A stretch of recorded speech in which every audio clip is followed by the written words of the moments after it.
Este martes concluyó la fase de evaluación oral para los jueces y conjueces de la Corte Nacional de Justicia. 4 de ellos se acogieron al derecho a la resistencia, así como un ex juez y una ex jueza no se presentaron. Los 6 perdieron 15 puntos a su calificación. Los protagonistas de la noticia en Notimundo. Así es, en Notimundo Estelar están los protagonistas de la noticia. Ahora mismo está en nuestros estudios y le damos la más cordial bienvenida al doctor Juan Carlos Mejía. Él es coordinador del Comité Evaluador de la Corte Nacional de Justicia. Doctor Mejía, bienvenido a Notimundo. Buenas noches. Buenas noches, muchas gracias. Antes que nada quisiera disculparme contigo y con usted por no haber podido acompañarles ayer. Tuve un imprevisto del trabajo justamente del procesamiento de datos, lo cual me hizo imposible llegar a pesar de haber aceptado. Claro que sí, doctor Mejía, lo entendemos y le agradecemos mucho por la excusa que nos presenta. Agradecemos su tiempo ahora por conversar con nosotros y ofrecernos detalles. Ayer concretamente concluyó el periodo de evaluación oral que se inició el sábado 7. ¿Cuál es el resultado? Bueno, en primer lugar, una precisión terminológica. Nuestro grupo se llama Comisión de Apoyo a la Evaluación. Nosotros no hacemos la evaluación, quien hace la evaluación y entrega la evaluación final es del Consejo de la Judicatura. Consecuentemente, las actividades que nosotros realizamos están en concordancia con este término. Nosotros no hacemos la evaluación, sino nosotros lo que hicimos de ayer fue observar estos 4 días, ¿verdad? Sábado, domingo, lunes y martes, observar cómo era el comportamiento de los jueces, ¿verdad? Si usted me permite, le hago un ejemplo para que quede bien claro, porque esto es importante, porque probablemente parte del equívoco que hay con la reacción de los señores jueces se deba a esto. ¿Qué es lo que nosotros hacemos? Mire, le voy a poner un ejemplo. Cuando uno tiene una casa de un piso y quiere levantar el segundo piso, lo que hace es acudir ante el municipio y el municipio designa a un técnico que él va a la construcción, a la casa y mide, ¿verdad? Se fija si no hay una obstaculización, no se obstaculiza la vista del edificio que está atrás, si las columnas del edificio que estamos construyendo tienen el ancho adecuado, etcétera, etcétera. Es decir, hace unas mediciones. Con esas mediciones va al municipio y el municipio autoriza o no la construcción. Toma la decisión. Exactamente. Nuestro papel es algo similar. Lo que pasó el día sábado, domingo, lunes y martes fue un ejercicio de observación. Nosotros observamos cómo los jueces se comportaban en determinadas circunstancias. En este caso, la exposición de un caso, de una sentencia que se sortió aleatoriamente. Se les comunicó a los señores jueces releyeron, porque ellos son los que hacen la sentencia, ¿verdad? Releyeron y se les dio 15 minutos para que expongan. Una vez concluidos los 15 minutos, los observadores, ¿verdad?, les hacían unas preguntas respecto a la parte técnica, no al caso, no a la subsunción de los hechos a la norma, sino solamente a la parte de la norma, es decir, uso de fuentes de derecho, uso de fuentes de ley, de instituciones jurídicas, etcétera. Y mientras se hacía este examen, nosotros observábamos cómo era su capacidad para ordenar el discurso, para expresar cuáles son los puntos principales del litigio, ¿verdad? Para ver cómo movía los alegatos de una u otras partes y finalmente cómo concluía. Todo esto se observó, ¿verdad? Se vio cómo el juez estructura su pensamiento, dice el discurso, ordena el pensamiento y concluye. Entonces, una cosa meramente técnica, ¿verdad? Porque esto lo puede observar cualquier persona que tenga estos conocimientos y se le pone una nota. Con esta medición se pasa a la autoridad que tomará una resolución. Esto es lo que concluyó esta observación, digamos, esta examinación realizada entre el sábado y el martes. Así es. Los convocados fueron 15 jueces, 21 jueces y 15 conjueces, es decir, 36 personas de la Corte Nacional de Justicia. ¿Cuántos acudieron a dar estas pruebas? Le voy a decir la respuesta más fácil. No acudieron 6, ¿verdad? 6 personas no acudieron, el resto acudieron, ¿verdad? Las 6 personas que por una u otra razón no permitieron que se haga estas observaciones son el doctor Merck Benavides, el doctor Luis Enríquez, la doctora María del Carmen Espinosa, la doctora María Rosa Merchán, la doctora Janet Santamaría y el doctor Miguel Jurado. 4 de ellos son porque se acogieron al derecho a la resistencia y otros 2, el uno juez, la otra señora ex conjueza, ambos habían renunciado meses atrás. Exactamente, así es. Pero en ese caso igualmente tenían que ser evaluados, tenían que ser examinados como parte de esta evaluación general. Sí, porque lo que la Constitución y la ley ordenan es que se haga una evaluación de los jueces durante el tiempo que han servido como jueces, es decir, tanto a la señora Santa María como al otro señor, al otro caballero, Merck Benavides, había que hacerle la evaluación porque así ordena la Constitución. Y en este caso, si obtuviesen una evaluación menor a 80 puntos, ya no habría nada que hacer porque ellos están fuera de la función judicial. Así es, pero quedaría señalado su desempeño como magistrados de la Corte Nacional. Ahora, estas pruebas han sido ya realizadas y esta comisión de apoyo de evaluación, a la evaluación, así es como se denominan ustedes, ¿qué es lo que va a hacer de aquí hasta finales de septiembre que se ofrece emitir un informe que va a contener en suma las calificaciones que han obtenido según el criterio de ustedes? Así es, lo que estamos haciendo estos días ya es procesamiento de la información, es decir, ya estamos en la etapa en que se recogen todos los datos que hemos realizado, que hemos obtenido durante estas tareas de evaluación, información, se las procesa, se presenta un informe y se entrega directamente al Consejo de la Judicatura. Es decir, si usted quiere, estamos en el trabajo de la carpintería, de armar ya los informes, porque mucha de la información ya tenemos. Nos falta todavía obtener un poco más de información, pero es ya realmente es mínimo lo que nos queda. Esto que realizaron en estos últimos 4 días puso en juego 15 de los 100 puntos posibles a obtener en el proceso de evaluación. ¿Qué nomás es lo que ustedes califican dentro de esos 15 puntos? Ok, entre estos 15 puntos vimos básicamente cuál era la capacidad del juez de estructurar unas ideas, ¿verdad?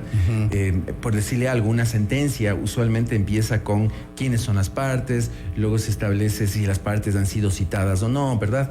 Luego se establece, en este caso, las causales de casación, se va al punto jurídico, se hace el análisis de las fuentes del derecho y finalmente se dicta una resolución. Esta es la estructura que debería tener una sentencia, ¿verdad?, conforme a nuestra ley. Eso es claramente observable, ¿verdad? Porque cuando uno dice, voy a explicar el juicio entre A y B, se dice quién es A y quién es B, ¿verdad? Entonces tiene que haber una introducción, tiene que haber un cuerpo, tiene que haber un desenlace, ¿verdad? Esta estructura que nosotros teníamos que poder verla, ¿no es cierto? Así lo dice la metodología en un documento que se llama rúbrica. Podíamos tener que verla. Y en el discurso teníamos que ver si hay comprensibilidad, si el juez usa o no un lenguaje apto para un magistrado de la Corte Nacional, ¿verdad? Si hay razonabilidad, es decir, cuánto conoce las instituciones jurídicas, ¿no es cierto? Recusación, nulidades, etcétera. Y finalmente uno de lógica, es decir, en el cual su razonamiento estaba estructurado lógicamente, sin que haya, por supuesto, rupturas absurdas del orden lógico, ¿verdad? Entonces, esto. Luego también se calificaba cómo un juez actúa delante de sus confrontados, ¿verdad? Porque usted entiende, una cosa es el abogado litigante, cuya tarea es persuadir. Entonces hay una serie de estrategias para persuadir, pero el juez es otra cosa. El juez, usted en un juicio casi no le oye hablar al juez, ¿verdad? Entra, se presenta, dice unas cosas relacionadas con quienes están participando en el proceso y solamente interviene para aceptar o negar mociones o para ordenar algunos temas, ¿verdad? Entonces, esta autoridad que debe tener un juez, ¿verdad? Esta autoritas, que es algo más que la potestad, ¿verdad? Autoritas es el prestigio intelectual, moral, todo eso se ve cuando se hace esta exposición. Luego, evidentemente, el juez tiene que tener una capacidad discursiva, por cierto, porque está creando discurso, ¿verdad? No digo en el discurso de pararse en una tarima y hablar, no, discurso en el sentido intelectual, de creación de un orden en el cual hay unas partes del cual se obtiene un razonamiento. Entonces, eso también es necesario observar. Y luego, el control de las personas de la atención de las personas que están observando. Una cosa es del abogado litigante, ¿verdad? Pero otra cosa es del juez. El juez impresiona por su razonamiento. Entonces, usted puede ver todo esto en los videos que están colgados en la página de YouTube. Usted ahí va a ver cómo se ha comportado cada uno de esos jueces y pueden, si gusta entrar a la página del Consejo de la Judicatura, bajarse esta rúbrica, ¿no es cierto? Y viendo usted, lee o no lee, cómo cuenta las cosas, cómo concluye. Cómo se desenvuelve. Así es, así es. Ahora, habiendo pasado ya la evaluación o la examinación, por llamarlo de alguna manera, ¿nos puede decir de manera general, sin darnos nombres, qué es lo que usted pudo observar al examinar a algunos de los jueces que le habrán correspondido a usted? Porque usted tiene varios colegas que hacen esta tarea y seguramente se dividieron.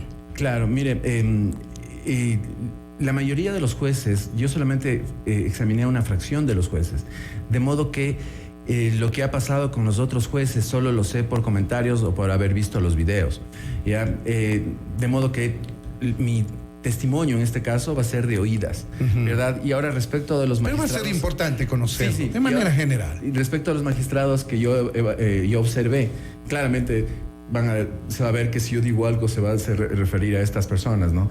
Y yo lo que le puedo decir es que hay una gran oportunidad de mejora, ¿verdad?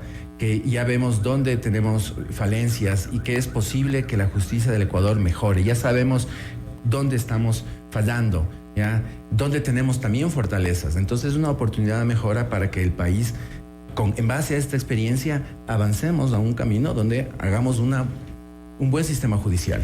Estamos dialogando con el doctor Juan Carlos Mejía. Él es coordinador de la Comisión de Apoyo a la Evaluación de los Jueces de la Corte Nacional de Justicia. Ahora, doctor Mejía, esta examinación hecha en estos últimos 4 días que les correspondió a ustedes es solamente una parte de un proceso general que tiene a su cargo el Consejo de la Judicatura. Aparte de la nota o el informe que ustedes van a elevar a conocimiento del Consejo, ¿qué otros parámetros tiene que observar los consejeros de la Judicatura para dar una nota general, digamos, de cada uno de los jueces y conjueces? Ok, en la resolución en la cual se nos encargaba estos actos, ¿verdad? Que son actos de simple administración, ¿verdad? Medir. Había 3 partes. Había una parte cuantitativa, una parte cualitativa y una tercera de transparencia y legitimidad. La parte cualitativa en términos generales es lo que le he mencionado hace un momento y a eso se suma un análisis de este mismo tipo, pero ya de sentencias en que nos han entregado y nosotros leeremos estas partes técnicas. La parte cuantitativa tiene que ver con el hecho de si el señor magistrado asiste o no a su corte, ¿verdad? Si el señor magistrado llega a tiempo a las audiencias, si no cancela audiencias, si dicta sentencias dentro de los términos o autos dentro de los términos. Y hay una tercera parte que no tiene calificación, que no tiene puntos, ya en la cual lo único que se va a hacer es establecer hallazgos. ¿Qué es esto? Ya nos han entregado una serie de información, ¿verdad? Nos ha entregado la Comisión de la Verdad y la Justicia, nos entregó un documento, la Comisión el Consejo de Participación nos entregó un documento, ¿verdad? Y en esos documentos que nos han entregado hemos observado unos hallazgos, ya que vale la pena que el Consejo de la Judicatura tome en cuenta. Estos hallazgos, vale decir novedades, vale decir una suerte de aparente irregularidad. Exactamente. Entonces nosotros lo que hacemos es enlistar esos hallazgos que constan en los documentos que nos han hecho llegar la ciudadanía o el Consejo de la Judicatura y mencionamos el hallazgo. Por ponerle un ejemplo, usted recuerda que hay 3 señores magistrados o 2 señores magistrados que se negaron a autorizar el levantamiento del sigilo bancario. Entonces nosotros no podemos hacer juicios de valor sobre esto y peor juicios legales, ni tampoco interpretaciones políticas. ¿Qué haremos? Señalaremos, el señor XY no autorizó el levantamiento del sigilo bancario. Con eso el Consejo de la Judicatura podrá, no sé qué ir a hacer, pero estoy elucubrando, ¿verdad? Podrá o iniciar acciones disciplinarias o poner en conocimiento de alguna otra autoridad pública para que tome la decisión que deba tomar. Y estos hallazgos se suman a toda esta evaluación y las instituciones correspondientes actuarán en esos casos. Así es. Y yo creo que el papel, por ejemplo, de la Contraloría General del Estado, de la UAFE, de la Fiscalía, tiene que ser de observador, ¿verdad? Nosotros, como le digo, no juzgamos, no somos jueces, encontramos unos hallazgos. Si no encontramos hallazgos, no los vamos a poner. Así de simple, ¿verdad? Pero en base a eso, el Consejo de la Judicatura notificará a quien tenga que notificar y proseguir con lo que tenga que seguir. ¿Cuándo entregan ustedes el informe que se unirá a todos estos otros parámetros que nos acaba de describir? Esperamos hacerlo a fines de septiembre, que creemos que por cuestiones de oficina, por decir así, necesitamos ese tiempo. Tal vez unos días más, pero no mucho más. Esto se unirá al resto de parámetros que evalúa el Consejo de la Judicatura. ¿Y usted cree que el Consejo podría estarse pronunciando a mediados del mes de octubre, finales del mes de octubre? Bueno, pronunciándose sobre qué. Sobre la evaluación ya global, general, de los jueces y conjueces de la Corte. Efectivamente, porque nuestro informe pasa al Consejo de la Judicatura y al interior del Consejo de la Judicatura tomarán una decisión final sobre la evaluación. Pero eso es un tema que yo no conozco cómo funciona el Consejo de la Judicatura, porque recuerden, nosotros somos externos. Ajá. Entonces estamos hablando de que probablemente a mediados, finales de octubre se puede conocer ya una decisión final, inclusive del Consejo de la Judicatura. Tampoco final, porque una vez que el señor magistrado de la Corte Nacional es notificado con la decisión del Consejo de la Judicatura, el funcionario puede pedir una reconsideración. Sí. Entonces, eso ya son tiempos del funcionamiento interno del Consejo de la Judicatura. ¿Y esa reconsideración va al mismo Consejo de la Judicatura? Claro, es una reconsideración al Consejo. Y en esa reconsideración puede caber la posibilidad de que despeje dudas que se han levantado en el curso de la evaluación y pueda eventualmente absolverlas. Por supuesto. Ahí tienen ustedes, amigos oyentes, este es el proceso de evaluación de los jueces y conjueces de la Corte Nacional de Justicia que está en curso. Ahora mismo, el día de ayer, martes, ha concluido la examinación oral encargada a esta comisión de apoyo de evaluación de los jueces de la Corte Nacional de Justicia, cuyo coordinador, el doctor Juan Carlos Mejía, nos ha dado en detalle. Doctor Mejía, muchas gracias por habernos atendido. Muchas gracias. Esto es Notimundo, amigos, siempre bien informados.